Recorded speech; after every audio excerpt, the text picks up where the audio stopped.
Como foi a sua infância? Eu morei com a minha mãe, morava com a minha mãe. Igual a infância de qualquer moleque preto dentro de uma favela. Não tinha não tem muita novidade nisso.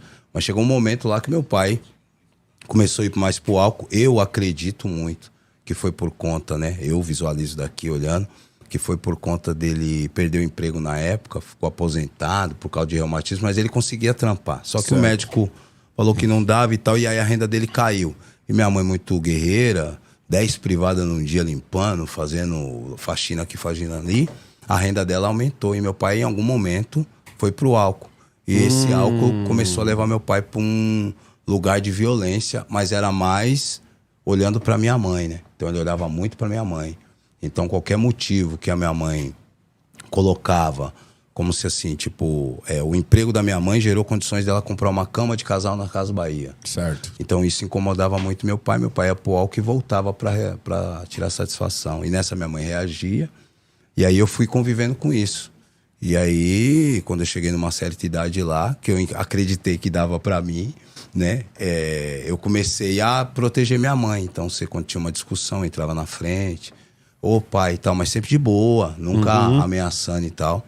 E aí, um dado dia lá, eu cheguei do trabalho e ele tinha coado minha mãe num canto lá. E aí eu fui defender, ele tava com uma faquinha e me esfaqueou. A partir desse momento, a chave dá uma virada. Que aí eu começo como é que eu posso dizer? A evoluir dentro de mim uma maldade. Ou seja, ver simplicidade em alguns atos que eram atrocidades, pode-se falar dessa forma. Então eu começo a praticar delinquência, começo a dar defeito na escola. Então uma coisa vai me levando à outra, né? E aí eu vou me conectando com outros delinquentes que viviam talvez o mesmo ambiente, muitos deles o mesmo ambiente que meu, que era de violência, álcool. E aí eu venho falando sobre isso nesse rolê. Tinha droga também ou era só o álcool? Não, eu vim conhecer droga, cara. Tipo, eu não pus droga cedo na boca, eu tinha uns 16 anos já.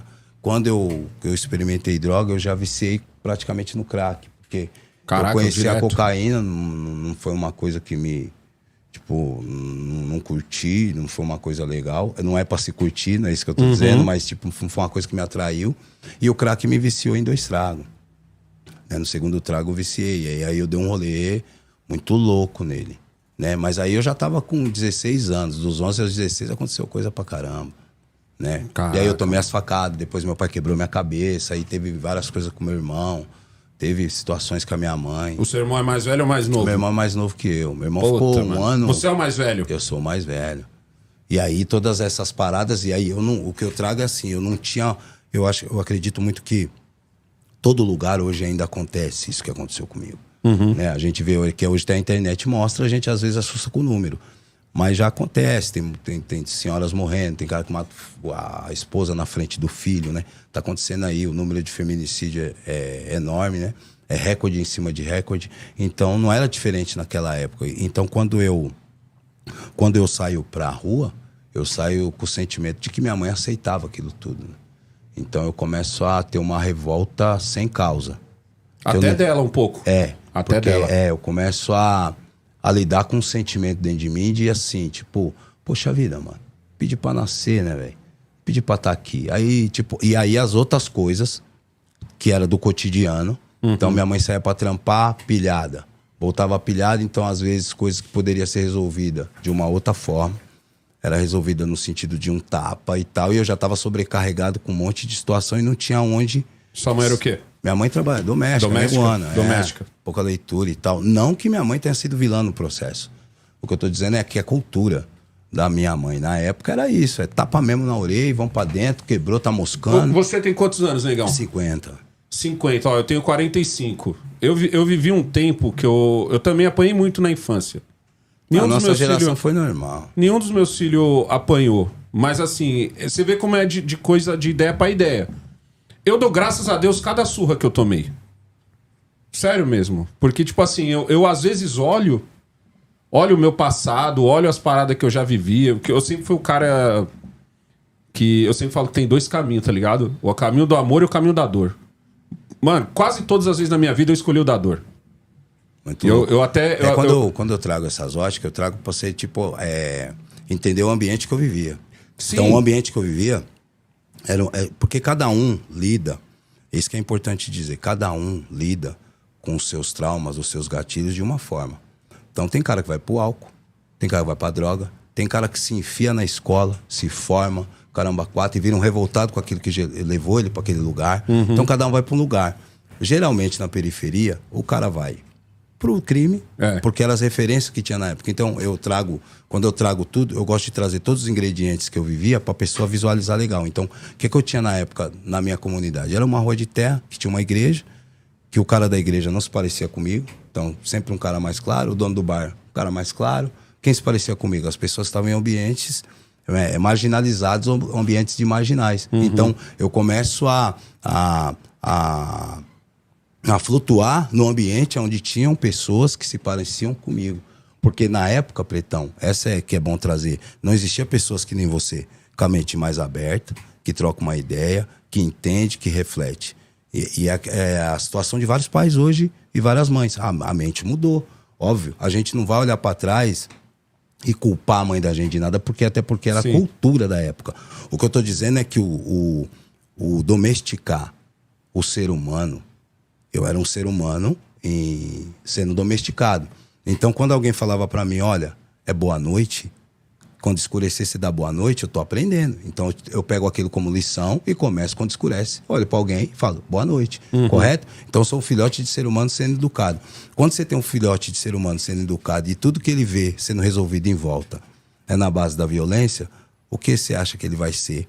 Quando crescer, de que maneira ele vai resolver as demandas da vida dele? É isso que eu quero dizer, porque, tipo assim, no meu caso, eu apanhei pra caralho da minha... Eu digo pra você ter uma ideia, negão, que o dia mais feliz... Eu já contei isso em vídeo. Eu falo, o dia mais feliz da minha vida foi quando meu pai me bateu. A única surra que eu tomei. Entendeu? Porque foi num dia que minha mãe foi me bater por uma merda que eu fiz e eu segurei a cinta. E meu pai disse, se você é homem pra segurar a cinta quando sua mãe for te bater... Eu nunca segurei então a cinta. Então você já é homem pra apanhar que nem homem. Acho que até hoje eu não tenho coragem de segurar a cinta. Você entendeu? Então, tipo assim, quando eu olho pro meu passado... Eu falo assim, caralho, mano, tipo... Mas é que nem você falou, mano. Tipo assim, a minha surra, vamos dizer assim, foi uma surra que corrige. Uma surra onde minha mãe falava, você está apanhando por isso, isso e isso. Você está apanhando pra não ter que um dia apanhar apanhar de polícia. E sabe essa surra que é a surra que corrige? Mas essa surra minha mãe também me dava. Não, mas quando eu vejo você falando... A questão era o jeito que eu absorvia isso pelo ambiente que eu tava vivendo. Pelo ambiente que você tava vivendo. O ambiente que eu tava vivendo era um ambiente onde se meu pai chegava embriagado e a minha mãe colocava a comida do prato dele e ele entendesse que a comida estava fria, ele agredia a minha mãe. Então eu entendi o quê? Quando a pessoa... Eu sou uma criança ali olhando. Então quando uma pessoa não recebe do jeito que tem que receber, o que se faz? Você agride. Então eu pego aquilo pra mim. Então é isso que eu tô dizendo. O ambiente que eu vivia não é que tinha... Meu pai, super honesto, tá ligado? Eu não falo mal do meu pai, eu falo o processo que levou meu pai. Por isso quando eu conto que meu pai me esfaqueou, eu conto todo o processo que eu acredito que levou ele para aquilo. Entendeu? Não. Porque meu pai foi um cara que sempre me protegeu, mas em algum momento, alguma coisa falou mais alto dentro dele, né? Que eu acredito muito nisso de dosagem de sentimento, né? Então tem hora que você ama a pessoa, mas ela te faz alguma coisa que um sentimento de raiva ou neurose, ele fica um pouco mais alto, não é que você deixou de amar, é que o sentimento que você tem aqui de raiva ou de neurose, daquele movimento ali naquela hora, ele tá mais alto. Então você ama a pessoa. Então dependendo da atitude que você toma na hora que aquele sentimento tá alto, vai refletir na hora que ele abaixar. Porque na hora que ele abaixar vai aparecer o amor que você tem pelaquela pessoa e fatalmente você vai avaliar de que jeito você resolveu. Então Já o meu lar já foi um lar exatamente o contrário. Eu tenho um pai que nunca bebeu. Eu não bebo muito em parte por causa disso. Nunca. Meu pai é o tipo do cara que não toma champanhe no fim de ano. Eu sou esse também. Muito doido. Não gosto nem de segurar o copo. A minha mãe também nunca bebeu, parou de fumar quando eu nasci. Parou de fumar quando... Ou seja, eu não lembro da minha mãe fumando. Ela sempre fala que ela parou de fumar quando eu nasci. E tipo assim, minha casa sempre foi harmoniosa. Minha mãe não bebe, não. Entendeu? Eu tive... O pessoal até me zoa, fala que eu fui mó nego boy e tal. Eu falo, não, eu tive pai e mãe que trabalhava 12, 13 horas por dia pra eles mesmo. Então eles não trabalham 12, 13 horas pra alguém. Que aí é onde você só trampa e o dinheiro não volta. Muito raro. Entendeu? Então, tipo assim, meu pai já era dono de ferro velho, minha mãe tinha um salão de cabeleireiro dela, 12 horas todo dia. Então, tipo assim, eu tive todos os brinquedos da época e é que nem você falou, né? São visões diferentes, porque assim, tipo... eu fazia uma merda, eu apanhava. No seu caso, tipo assim, o apanhar não era o apanhar de corrigir. Também tinha, mas tinha... Tinha uma desproporção. Exato. É essa palavra que eu tava procurando. É desproporção, assim. Era desproporcional. Mas, tipo assim, minha mãe me colocou em escola boa, pô. Minha mãe tirou um Nike pra mim, eu lembro, um Velocity que minha mãe comprou em 32 prestações. Era um Nike Velocity, não era nem o Air ainda, era o Velocity. Então minha mãe não tinha muita preguiça nesse sentido. É que o ambiente da minha casa foi ficando de um nível que eu saí pra rua no mesmo nível. Só que aí eu saio já, tipo, com outras coisas acontecendo, saca? Aí eu saio no sentido de, eu acho que eu tinha uns... Eu tomei as facadas com 11. Tinha uma moça na minha rua, o nome dela Lia. Ela fazia os bolos maravilhosos. E a Dodó, que era a Lia era a inquilina da Dodó. A Dodó era a dona desse ambiente, da casa. E ela cuidava de um monte de menino. E às vezes ela ficava comigo, então eu tinha muita proximidade com a Dodó. Finada, Deus a tenha. E aí, eu ficava sempre indo lá, então eu tinha liberdade de abrir o portão, entrar e tal. E eu lembro que um dia me deu uma neurose. Tipo aquele bagulho, tipo, acho que tipo, foi o momento que eu comecei a observar de que maneira que eu podia fazer pra sair daquilo. Só que o meu sair daquilo, o meu horizonte era muito curto. Então, o fugir pra mim era tipo ir no quarteirão e dormir na mata. Esse era o fugir. Não era o fugir pegar um ônibus e viajar, porque eu nem sabia esses rolês, eu não conhecia, não sabia o tamanho de São Paulo, não sabia nem o tamanho do bairro onde eu morava. E aí, cara, Então você era muito bairrista, então. Não, na verdade eu tinha 11, ia fazer 12. Tomei as facadas com 11. Então, 11. 11 não é um 11 de agora. Certo. Um 11 dessa geração, 11 lá da nossa. Lá de quem nasceu em 74. Então, muita coisa você não tinha. Muito contato você não tinha. Você não sabia onde era o Campo Limpo de direito. Falava, ali e tal. E quando passar de busão com a mãe indo pra algum lugar. Então, eu ficava, às vezes, eu ficava sentado na laje dessa ali à noite, assim. O nego não dava falta, eu dava uma escapada e ficava sentado na laje. E aí começou a vir esse pensamento. Tinha um vizinho, umas 3 casas pra baixo, que ele era super quieto. Ele era um cara que subia a rua, ele namorava com uma menina em frente à minha mãe. E ele era um cara que falava baixo. E por eu ser muito invisível, e eu não ficar muito perto dos meus, que eram os meninos da minha idade, eu ficava muito perto de gente adulta. E às vezes eu tava do seu lado e você não tava me vendo. Sabe quando você olha do lado tem um menino do seu lado? Eu era esse menino, tá ligado? Então eu ficava muito perto, então tudo eu ouvia. E quieto. Então eu não chamava atenção, então tudo eu ouvia. E às vezes e aí eu gostava do jeito do cara, porque ele usava umas marcas, andava elegante, às vezes carregava a sacola de um e de outro, e eu ficava olhando de longe. E aí passou um tempo, esse cara foi assassinado. Chegou a notícia que esse cara morreu. Subiu um carro de reportagem à rua, parou lá na porta da casa dele, aquela gritaria, aquela coisa toda, rua de barro. E aí vai se entender, né, aquela curiosidade, o moleque começa a falar. E ele tava pegando coisa dos outros numa mansão e foi assassinado com isso. Ali, olha que conexão muito louca. Eu falei, então pra morrer, é só ir pra esses lugares e aprontar. E aí é onde eu começo com a delinquência. Porque a minha delinquência, ela não vem de um lugar de falta. Porque tudo... esses dias eu fui na FEBEM e falei sobre isso. Eu falei assim, porque nenhum menino, hoje, pode falar, eu tô passando fome. Porque você não tem como. A não ser os que não tem teto, não tem condição. Mas qualquer lugar que tem um teto e a pessoa tem condição de correr atrás, ele tá comendo. Ele pode não estar comendo o bife de patinho. Sim. Certo? Ele não tá comendo o que ele queria comer. Certo? Então, quando eu trago esse bate-papo, eu falo, minha mãe era 1000 graus. 1000 graus mesmo. Igual a sua, igual várias mães pretas. Porque se você tá aqui forte desse jeito, porque a negona representou. Aí eu vou pras contas. Porque eu gosto de fazer conta. Pouca leitura. Não precisa se analisar muito. Olhou pra cor da pele, já sabe. A idade que nasceu, já tem mais ou menos a idade da mãe. Já sabe que tem pouca leitura. Chegou em São Paulo, tava como? Couro comendo, certo? Aí foi pra faxina. Foi pra faxina pra fazer o quê? Limpar a privada das pessoas. Pra quê? Pra transformar em bife de fígado, um danoninho, o Yakult da tiazinha que passa. Então minha mãe fazia esse processo. Então todo final de semana minha mãe fazia uma feira. Então tinha uma Coca-Cola de final de semana. Então esse rolê existia, certo, Pretão? Então quando eu trago que eu comecei a pegar coisa dos outros, é o gatilho. O gatilho não foi a fome. Não foi a falta do tênis, não foi a falta da camiseta, não foi. Foi outro rolê. E às vezes nem a falta do ensinamento do não faça isso. Porque eu era bom na escola. E eu tinha exemplos da minha comunidade. Sua mãe é do Nordeste? Minha mãe é mineira. Sua mãe é mineira? Eu sempre falo que você reconhece, às vezes, as pessoas pela educação afro-nordestina. Minha mãe minha mãe é mineira. E aí eu começo a ir pra esse ambiente. Por eu querer. Tinha dia que eu não queria voltar pra casa. Só que eu olhava e falava, mano... Porque, tipo assim, negão, era automático. Sexta era alguma coisa. Então, eu vou te dar um exemplo. Minha mãe uma vez lá comprou, chegou em mim e falou, Marco, né, eu comprei uma cama das Casas Bahia, os caras vão entregar aqui. Naquela época vinha o motorista, não sei se você vai lembrar, vinha o motorista, já vinha o ajudante, o montador, vinha tudo numa pancada só. Os caras paravam já, onde vai ficar? Já desmontava, que tava montado, era um bagulho muito louco, dava um café, era um bagulho meio família mesmo, você via que os caras chegavam de boa. E aí eu fiquei nessa missão, porque a missão, eu não sei se você pegava essas missões, né? Então já eu fiquei nessa, um monte de missão, era água, vai lá pagar uma água pra mim. Acho que era me ensinando a gente a andar, né? Então eu fiquei nessa missão. Minha mãe tinha o famoso, eu vou cuspir no chão e é bom que não seque. E aí eu não podia me afastar muito de casa, né? Não podia ir pra rua de baixo, porque o caminhão podia parar e meter marcha, e depois ficava na dúvida, veio ou não veio, enfim. Oi, já eu peguei a fase da Kombi. Já tô lá, eu peguei a fase caminhão. Da Kombi. E aí chegou.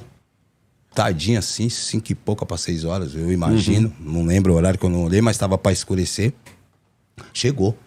Os caras desceu, desmontou a outra, montou a cama, colchãozão. Meu pai chegou, os caras estavam montando. Então meu pai deu uma olhada, meu pai tinha isso. Ele não falava nada som, tipo, o que é isso aqui, pai e tal. Perguntava nada. Aí ele ia pro bar, bebia e voltava. Quando ele voltou, irmão, voltou muito louco. E entrou num confronto com a minha mãe. Por nada. Então, todo sábado e domingo, mas era briga, porque minha mãe reagia. Não é a briga que ele dava um murro na cara da minha mãe e minha mãe encolhia. Era a briga de sair rolando os dois, quebrando o móvel. Era isso. E eu ficava ali, ó.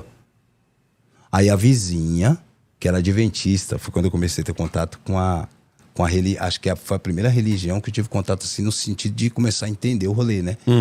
E ela vinha e me pegava. E me levava pra casa dela. Quando chegava na casa dela, mano, a energia parecia... A luz era a mesma, mas estava mais clara. E eu ficava sentado, um estranho, no ninho. Porque era uma família mais clara que eu, que falava abaixo, que tinha suas regras, tipo hora de comer. Por isso você fala baixo? Hora de comer... Kaique até aumentou ali. Hora disso. Já eu falo gritando. Hora disso, eu falo pra caramba. Hora disso, hora daquilo. Então eu olhava pra aquilo e comecei a entender que é aquilo que eu falei agora há pouco. Comecei a ter o horizonte, que é aquele negócio de um menino que não sabe o que tem ali atrás do muro. Quando eu tenho contato na casa da dona Luísa, eu começo a ter contato. Existem os desbravadores, existem os adventistas. Começo a saber que existe isso. E às vezes ela me pegava de final de semana e eu dormia lá, porque tipo, ela já previa. Chegou numa época, na minha casa, que era tipo sexta-feira, 9 horas da noite, ela já vinha, Zefa, vou pegar o Marco. E levava eu pra casa dela. Porque ela já previa que alguma ia acontecer. Daqui a pouco, só que assim, não tem como.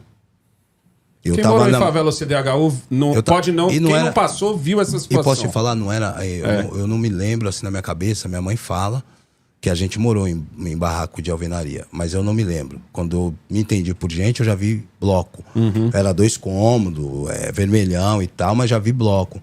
E eu ficava da casa da dona Luísa escutando, móvel quebrando, e o caramba 4, e daqui a pouco barulho de polícia, e aí ficava um silêncio, sabe? E aí quando minha mãe vinha me buscar, que eu chegava em casa, tava aquele bagulho. Isso foi me moldando. Você acha que o que rolou com seu pai, então, foi uma espécie de se sentir inferior? Eu acho que leva muito pra esse lado que a gente tem que colocar nas mesas. É o lado do homem provedor. Porque eu lembro que nas antigas, tipo assim... na minha família eu não vi isso. Na minha família o que eu vi minha mãe trampando, meu pai trampando. A gente saía cedo de casa e meu pai saía mais cedo que a gente. Meu pai chegava depois da gente, mano. Tipo assim, eu acho que não é nem a questão, Pretão, da mulher trabalhar. Eu acho que é a questão dela ganhar mais. Dela ganhar mais. Acho que a cultura que a gente foi criado, da palavra provedor, ela também é capciosa. Tudo depende do ângulo. Eu sou provedor. Me sobrecarrega, mas eu quero cumprir a missão. Então, nos outros ambientes, essa sobrecarga vai refletir. E eu acho que no meu pai, quando ele perde esse poder de poder é muito daquele lance de poder apitar no ambiente onde você tá pagando. Certo, entendi. Sabe? Então, acho que em algum momento eu acredito, em algum momento isso fragilizou ele. E ele começou a beber. E aí, por não saber, aí era outro lance. Por não saber lidar. Por estar vindo, que é outro ingrediente que a gente tá falando aqui. Não é nem o saber lidar. Por estar vindo de um lugar onde a cultura é de se agredir quando se não é concluído o que foi se pedido ou o que se espera, ele começa a agir da mesma forma. Então ele só reflete o que tá vindo lá de trás. Que é, quando a gente fala de álcool. Por que o nordestino antigo começava a beber com 11, 12 anos? Isso é uma reflexão de outro lugar e era normal isso. Então a cultura faz com que isso aconteça. Essas pessoas vêm do norte para cá e tromba a bebida industrializada. Ela faz um outro efeito. E aí é um efeito em cadeia para outro lugar. Entendeu? E tem gente que reage, que é aquilo que eu te falei lá no começo das ideias. Tem gente que vai pra bebida, que foi o caso do meu pai. Tem gente que vai pro álcool. Tem gente que abandona a família. Tem gente que pula de uma ponte. Cada um reage. Tem gente que vai pro livro. Cada um reage. Tem gente que vai pro livro. Cada um reage de uma maneira. Você vai pegar um cara que tá hypado, que a vida tá boa, que ele tá financeiramente boa, porque ele sofreu um tipo de violência e ele foi de uma outra maneira e conseguiu estar no lugar. Eu já vi vários depoimentos, mas aconteceu isso comigo, e eu não fui pra esse lugar. Eu falo assim, porque cada um reage de uma forma. Se você pintar uma parede branca, colocar duas pessoas, nós vamos debater, você vai achar uma coisa, eu vou achar outra.